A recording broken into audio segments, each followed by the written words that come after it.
Did you know that numerous celebrities owned homes they wished to keep hidden from the public eye? Each celebrity had their own reasons for secrecy, but after their passing, these residences became public knowledge, often revealing peculiar details about their lives. Here are 21 bizarre celebrity homes that Hollywood attempted to conceal. Charlie Chaplin. Charlie Chaplin resided in a Beverly Hills home that was both modest and whimsical, much like the genius behind classics such as City Lights and Modern Times. Constructed in the 1920s, this cozy property wasn't expansive, but it did include a hidden tunnel that reportedly led to a discreet wine cellar. Legend has it that Chaplin used this passage to evade nosy reporters or host small, private gatherings away from prying eyes. Another intriguing feature was a miniature stage on the grounds where he could rehearse comedic routines or test new ideas before filming. Despite being one of the most famous entertainers in the world, Chaplin chose to maintain the original 1920s decor inside the home, suggesting he never lost touch with his humble beginnings. This unassuming house also served as a personal sanctuary during the politically tense McCarthy era, a period that ultimately led him to leave the United States entirely. Chaplin's love of fun was evident in the garden, where he installed playful sculptures and fountains, reflecting the light-hearted charm he brought to his films. Now privately owned, the home isn't open to public tours, but it remains a cherished part of Hollywood lore, a quiet tribute to Chaplin's creative spirit, and a reminder that even global icons need a place to recharge and dream. Gloria Swanson. Gloria Swanson's Beverly Hills mansion, often referred to as Casa de Sol, was as dramatic as the star herself. Built in the 1920s in a striking Spanish Moorish style, it featured arched doorways, intricately detailed tiles, and even a private chapel. Swanson, who rose to fame as one of Hollywood's earliest true celebrities, filled the home with exotic collectibles, including Egyptian artifacts and unique antiques from around the world. Behind the glamorous exterior, however, lay a few secrets. The house had a hidden passageway leading to a small, out-of-sight room, believed to be used for private meetings or as a quiet escape. Known for hosting extravagant parties that stood out even in a town built on spectacle, Swanson entertained countless notable figures. However, as her stardom began to fade in the 1930s, maintaining such a grand estate became increasingly difficult. Financial struggles forced her to sell the property, and over time, it passed through various owners. Eventually, Casa de Sol was demolished, erasing the physical remnants of Swanson's lavish hideaway. Nevertheless, film enthusiasts still speak of it as a symbol of her larger-than-life persona. The mansion's disappearance serves as a poignant reminder that Hollywood's golden moments can vanish almost as quickly as they appear. Errol Flynn. Errol Flynn's Mulholland Farm was the perfect playground for the dashing swashbuckler of films like Captain Blood and The Adventures of Robin Hood. Perched in the Hollywood Hills and built in the 1940s, the estate boasted a main house, a guest house, and a shimmering pool surrounded by lush landscaping. Flynn, famous for his on-screen sword fights and off-screen escapades, added unconventional touches, including a secret passage leading to a hidden bedroom and a two-way mirror that allowed him to observe visitors unnoticed. He also installed a pistol range for shooting practice and a private bar to host lively gatherings. However, this extravagant home reflected more than just Flynn's adventurous spirit. It also revealed a darker side. As his career declined in the 1950s and health and financial troubles set in, Mulholland Farm fell into disrepair, mirroring the actor's own downward spiral. Eventually, the property was sold and later demolished, erasing the physical testament to Flynn's untamed lifestyle. Yet, the legend of Mulholland Farm endures, with movie buffs still discussing its mysterious tunnels and raucous parties, seeing it as a direct reflection of Flynn's larger-than-life personality. In the end, it stands as another reminder of Hollywood's ability to both create and consume its own icons. Mae West. Mae West took a different path than most of her Hollywood peers by choosing a relatively modest yet classy apartment in the historic Ravenswood building. Despite its modesty, the interior was anything but plain. West famously decorated her space almost entirely in white, from plush carpets to mirrored walls. One of the most striking features was her seashell-shaped bed, a piece that instantly evoked the bold humor and flair she brought to her acting roles. She also kept souvenirs from her film career, including flamboyant costumes, props, and photographs that traced her rise to stardom. Despite her fame and success, West never felt the need to move to a sprawling mansion. instead remaining in the Ravenswood for decades, even as the industry evolved and new generations of stars emerged. Over the years, rumors of ghosts and strange occurrences have circulated, with some residents claiming to sense her presence in the halls. Whether or not these stories are true, her longtime apartment in the Ravenswood remains a powerful symbol of West's fiercely independent nature. She lived life on her own terms, refusing to be swept away by fleeting trends. To this day, her name conjures images of sparkling wit, quick comebacks, and a woman who refused to blend into the background. John Barrymore. John Barrymore's Bella Vista estate showcased the regal charm and complex personality of a man often referred to as the Great Profile. Constructed in the 1920s in Beverly Hills, the property featured a sprawling layout complete with a grand library filled with rare books and manuscripts, some hidden in secret compartments built into the walls. Barrymore, with his love of classical theater, also set up a private stage where he could rehearse Shakespearean roles or entertain a select group of friends. The Gothic-style furnishings, dark wood panels, and dramatic lighting underscored his flair for the theatrical, hinting that this was no ordinary movie star's residence. Animals roamed the halls as well.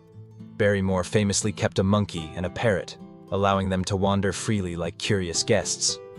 Yet despite its grandeur, Bella Vista became a symbol of decline as Barrymore's health deteriorated and financial pressures mounted in the 1930s. He eventually had to give up the home, a devastating blow to a man who once stood at the pinnacle of Hollywood.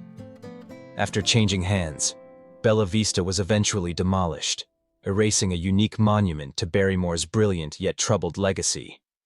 Even so, stories of hidden bookcases and impromptu Shakespeare recitals continue to fascinate fans of old Hollywood, reminding them of the actor's undeniable brilliance and haunting final years. Hedy Lamarr.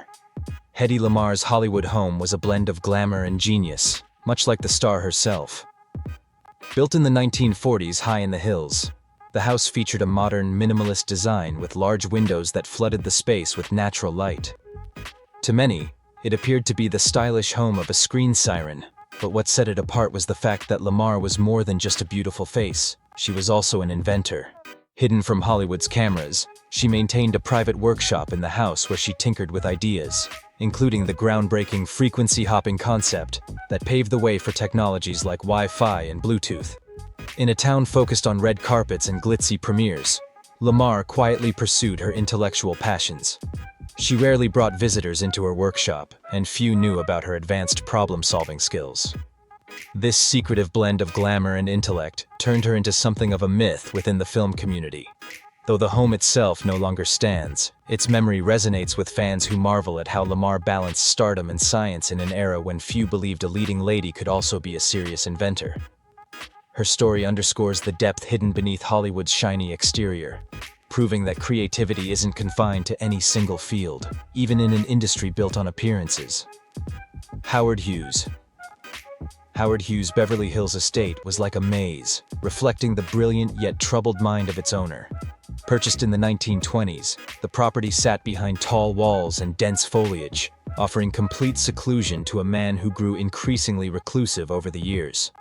Inside, the decor combined sleek luxury with cutting-edge technology, as Hughes was known for pushing boundaries in both aviation and his personal life. He even built his own airstrip on the grounds, allowing him to come and go without interacting with the outside world. As his fears and eccentricities grew, Hughes added hidden rooms and passageways to the layout, ensuring privacy no matter the circumstances. He was rumored to be obsessive about every detail, from furniture placement to the exact temperature of each room. When his mental health declined in the 1940s and 1950s, the estate felt less like a glamorous retreat and more like a self-imposed prison. After his death in the 1970s, the house was sold and eventually demolished, ending its shadowy presence in the neighborhood. Yet the tales surrounding Hughes's life of brilliance, paranoia, and secrecy linger, reminding us that genius often comes at a steep price, and that isolation can be both a comfort and a curse. Dolores Del Rio. Dolores Del Rio's Los Angeles home showcased her deep pride in Mexican culture and her embrace of modern ideas. Built in the 1920s by forward-thinking architect Richard Neutra, the sleek structure stood in bold contrast to the ornate mansions popular among Hollywood's elite. Large windows and open floor plans gave the home a clean, minimalist feel that resonated with Del Rio's desire to present a modern take on luxury. Inside, the actress displayed art and artifacts from her homeland, creating a personal oasis that celebrated her roots. This setup also appealed to other creatives. Painters, writers, and fellow stars like Diego Rivera and Frida Kahlo often visited, finding it a refreshing space compared to the typical Hollywood style. However, as Del Rio's career in the United States slowed in the 1940s, she chose to return to Mexico, where she continued acting and remained an influential figure in her home country's cinema. Over time, the house changed hands, and various modifications altered its original design. Still, architecture enthusiasts recognize its groundbreaking role in showcasing modernism in Southern California. To many, Dolores Del Rio's former residence stands as a powerful testament to how an artist can blend cultural heritage with cutting-edge design, leaving a lasting impact beyond the silver screen. James Dean. James Dean's final home, a small bungalow in Sherman Oaks, painted a starkly different picture from the high-speed life he portrayed on screen. In the mid-1950s, Dean settled into this unremarkable rental, seemingly preferring a quiet space far from the glitz of Hollywood parties. Yet, the home still revealed glimpses of his restless energy and deep passions. He famously kept his Porsche 550 Spyder in the garage, a sports car that would later become tragically linked to his fatal accident. Inside, Dean displayed a more reflective side, spending time sketching, reading scripts, or experimenting with bongos, hinting at an artistic curiosity that extended beyond acting. Close friends recalled him retreating here to escape the pressures of studio demands, seeking a place where he could simply be himself without constantly performing for others. After his untimely death in 1955, the bungalow remained largely unchanged, standing as a time capsule of that brief, brilliant phase in his life. Though modern renovations have since altered the property, fans still visit out of curiosity, trying to imagine Dean off-screen, a young man grappling with ambition and uncertainty. In many ways, the bungalow's modesty underscores the stark contrast between the mythic James Dean and the real person who once sought peace within those walls, leaving the world far too soon. Jayne Mansfield. Jayne Mansfield's home, famously nicknamed the Pink Palace, was unlike any other. Built in the late 1950s in Los Angeles, the house was impossible to miss, with its bright bubblegum pink exterior and flamboyant design. It was said to reflect Mansfield's larger-than-life personality, and this was evident in every corner. The property featured a heart-shaped swimming pool with a mosaic that read, "I love you, Janie," and the bold use of pink extended to the carpets, walls, and even ceilings in some rooms. Her husband, Mickey Hargitay, a former Mr. Universe, added his own touch by installing a fountain that Mansfield would sometimes fill with pink champagne for her famous gatherings. While the home was undeniably eye-catching, it also hinted at Mansfield's deeper desire to stand out in a Hollywood scene that often compared her to Marilyn Monroe. She never settled for blending in, and the Pink Palace made that abundantly clear. Sadly, the home met its end in the early 2000s when it was demolished. Even so, many still remember its wild, over-the-top style, which remains a vivid reminder of a woman who embraced every opportunity to be different, right up until the end of her life. Buster Keaton. Buster Keaton's former estate in Beverly Hills stood as a vibrant homage to the era of silent films. Constructed in the 1920s, the sprawling mansion featured 20 rooms and was brimming with unexpected delights, ranging from a Roman-inspired pool to a tranquil trout stream and even an aviary. Keaton, celebrated for his innovative comedic approach, infused the property with his unique flair, including a concealed bar that could transform into an intimate screening room. At the time, the estate symbolized his immense success during the golden age of silent cinema. Yet, this grand residence also hinted at the challenges that lay ahead for Keaton.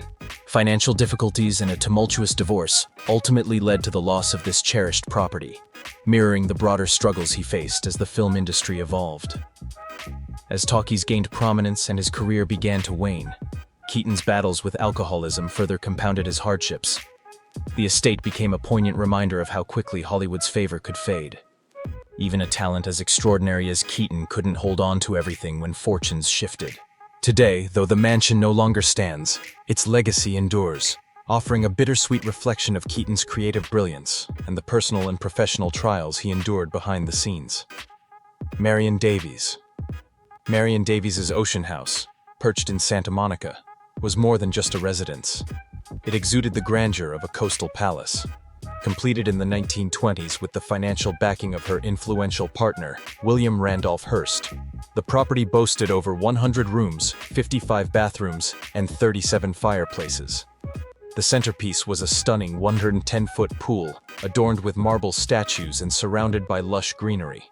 Davies, who transitioned from silent film star to glamorous socialite, hosted legendary parties that drew icons like Winston Churchill and Charlie Chaplin. Yet, beneath the glittering surface, there was a quieter truth. The estate was as much a testament to Hearst's influence as it was to Davies's success. Hearst's domineering presence often overshadowed her personal aspirations. When Hearst faced financial troubles in the 1930s, the grand estate was dismantled, and the main house was demolished in the 1950s. Today, only the guest house and pool remain, preserved as part of the Annenberg Community Beach House.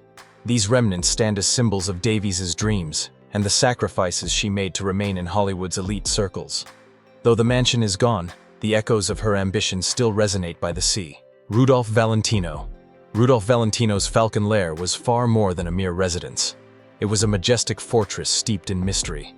Built in the 1920s in Beverly Crest, the estate reflected Valentino's Italian heritage, featuring sprawling gardens, arched doorways, and a sweeping staircase reminiscent of medieval Europe. Named after his film The Hooded Falcon, the property became intertwined with Valentino's personal struggles. He poured both money and passion into Falcon Lair, but had little time to enjoy it, passing away unexpectedly at 31 just months after moving in. Devastated fans flocked to the estate for years, leaving flowers at the gates. Whispers circulated that Valentino believed the home was cursed, a rumor that only grew after his untimely death. Over the decades, Falcon Lair changed hands multiple times, with each owner reporting eerie occurrences, such as strange sounds and shadowy figures. In the early 2000s, the estate was finally demolished, ending its physical presence. Yet, its story endures as a haunting tribute to Hollywood's first major heartthrob, a reminder that fame can be dazzling one moment and cruelly fleeting the next. Mary Pickford. Mary Pickford's mansion, known as Pickfair, was a regal retreat in Beverly Hills that embodied her status as one of Hollywood's earliest superstars. Built in the 1920s, the 42-room estate was shared with Douglas Fairbanks and became a gathering place for luminaries like Albert Einstein, Charlie Chaplin, and Amelia Earhart. While Pickfair was a hub of glamour and celebration, it also harbored a darker narrative. After her divorce from Fairbanks in the 1930s, Pickford withdrew from the world, rarely leaving her luxurious sanctuary. Stories suggest she spent her later years wandering its opulent rooms, haunted by memories of her past fame and lost love. In the 1990s, Pia Zadora, who owned the mansion, had it demolished, citing issues like termite damage and potential hauntings. The demolition sparked outrage among film historians, who viewed it as the destruction of a priceless piece of Hollywood heritage. Though the physical structure is gone, the name Pickfair still evokes the golden age of cinema, symbolizing both the glittering heights and hidden heartbreaks of Hollywood's early days. Douglas Fairbanks. Douglas Fairbanks, renowned for his swashbuckling roles in films like The Thief of Baghdad and Robin Hood, led a life off-screen that was equally grand. While he once shared Pickfair with Mary Pickford, he also owned Fairbanks Ranch in Santa Monica. This lush retreat featured landscaped gardens, a private lake, and a charming boathouse. An avid sportsman, Fairbanks installed a modern gym and tennis court on the grounds, hosting spirited matches that attracted Hollywood's elite. One of the estate's most intriguing features was a hidden tunnel connecting the main house to the boathouse, which Fairbanks used to evade reporters or stage dramatic entrances for guests. As his marriage ended and his film career waned, Fairbanks found solace at the ranch, spending more time away from the public eye. Eventually, the property was sold and subdivided, but its legend endures. The hidden tunnel and private lake capture the blend of showmanship and seclusion that defined Fairbanks' later years, reminding us of a time when Hollywood stars could create personal paradises far from prying eyes. Ala Nazimova. Ala Nazimova's Garden of Allah was a vibrant sanctuary on Sunset Boulevard that welcomed Hollywood's unconventional minds. A Russian-born actress and producer, Nazimova purchased the mansion in the 1910s and transformed it into a haven of creativity. She added guest villas and a striking swimming pool shaped to evoke the Black Sea. Artists, writers, and actors like F. Scott Fitzgerald, Greta Garbo, and Errol Flynn found refuge there, drawn by the relaxed atmosphere and Nazimova's avant-garde spirit. Rumors suggest she hosted private gatherings that defied the conservative norms of the time, offering a space for free expression. However, financial difficulties forced Nazimova to sell the property in the 1920s. It eventually became a hotel, experiencing its share of ups and downs before being demolished in the 1950s to make way for a strip mall. Today, little remains to hint at the creative energy that once thrived there. Yet, the Garden of Allah remains a bold reminder that Hollywood wasn't just about glamour. It was also a sanctuary for those who dared to be different. William Randolph Hearst. William Randolph Hearst's San Simeon estate, often referred to as Hearst Castle, was a monumental testament to his wealth and ambition. Constructed from the 1910s onward, the property sprawled across California's central coast and featured 165 rooms, extensive gardens, and 2 colossal swimming pools, one adorned with real gold tiles. Hearst, a powerful media magnate, spared no expense, importing authentic European ceilings, tapestries, and sculptures to decorate his sprawling retreat. The grounds even housed a private zoo with zebras and other exotic animals. Hearst hosted lavish parties for Hollywood stars like Charlie Chaplin and Clark Gable, but behind the opulence was a man who demanded control. His longtime companion, Marion Davies, often had to balance his extravagant tastes with her own ambitions. Financial strains in the 1930s forced Hearst to sell much of his priceless art, but he managed to retain the estate. Today, San Simeon operates as a historical monument, allowing visitors to glimpse the grandeur and excess Hearst so adored. It stands as a testament to one man's pursuit of power and beauty, while also highlighting the fragility of even the mightiest fortunes. Jean Harlow. Jean Harlow's Beverly Hills home, though elegant, carried a chilling legacy. Modest compared to other star residences, it gained notoriety following the sudden death of her husband, Paul Byrne. The circumstances surrounding his passing sparked endless speculation, fueling rumors and attracting curious onlookers.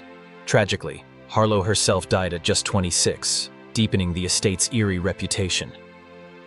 Over the years, new owners reported strange sounds and unsettling vibes, adding to its haunted lore. Yet, the home also reflected Harlow's softer side, with books and keepsakes hinting at her private interests, often overlooked by her on-screen persona. Though Harlow's life was cut short, the house remains a quiet reminder of a star who once shone brightly. Fans continue to debate whether the property is cursed or simply a backdrop for tragic events. Either way, it has become part of Hollywood's golden age lore, symbolizing both the glitz and heartbreak of life under the spotlight. Harold Lloyd. Harold Lloyd's Green Acres estate was a dazzling reflection of 1920s Hollywood ambition and creativity. The 44-room mansion featured a 50-foot-long living room, multiple fountains, and meticulously manicured gardens. Lloyd, famous for his daring stunts and silent comedies, infused the property with his inventive spirit, adding a private zoo, a 9-hole golf course, and even a secret room to store his film memorabilia. Green Acres wasn't just a display of wealth, it was a testament to Lloyd's relentless drive for excellence. However, as silent films gave way to talkies, Lloyd struggled to maintain the vast estate. By the 1970s, much of the property had been sold, though the main residence still stands as a historic landmark. Green Acres captures a unique chapter in film history, reflecting both the triumphs and challenges of Lloyd's career. Clark Gable. Clark Gable, often hailed as the King of Hollywood, found solace at a secluded ranch in Encino, part of the San Fernando Valley. While best known for his romantic roles in films like Gone with the Wind, Gable's private life was far more subdued. His ranch, set amid farmland and rolling hills, offered a peaceful escape from the spotlight. Built in the 1930s, the property featured expansive fields, well-kept stables, and a modest cottage where Gable would retreat to rehearse lines or unwind. Following personal tragedies, including the death of his wife, Carol Lombard, the ranch became a sanctuary for Gable's grief. Though the area has since changed, the legend of Gable's hidden retreat endures, reminding fans that even Hollywood royalty craved simplicity. Cary Grant. Cary Grant's Beverly Hills home was a stark contrast to his dapper on-screen image. Tucked behind tall hedges and understated gates, the residence was a private haven, rather than a palatial mansion. Built in the late 1930s, the property featured winding paths, lush gardens, and tasteful interiors, accented by playful touches that reflected Grant's wit. He preferred intimate gatherings with close friends over lavish affairs, often hosting quiet evenings of conversation or film screenings. Rumors of a hidden alcove behind the library shelves added a touch of intrigue. Though Grant eventually moved on, the house remains a symbol of his understated sophistication, reminding us that true elegance often lies in simplicity. If you enjoyed this video, please leave a like and comment. Consider subscribing and hitting the notification bell to stay updated on our newest videos. Thanks for watching.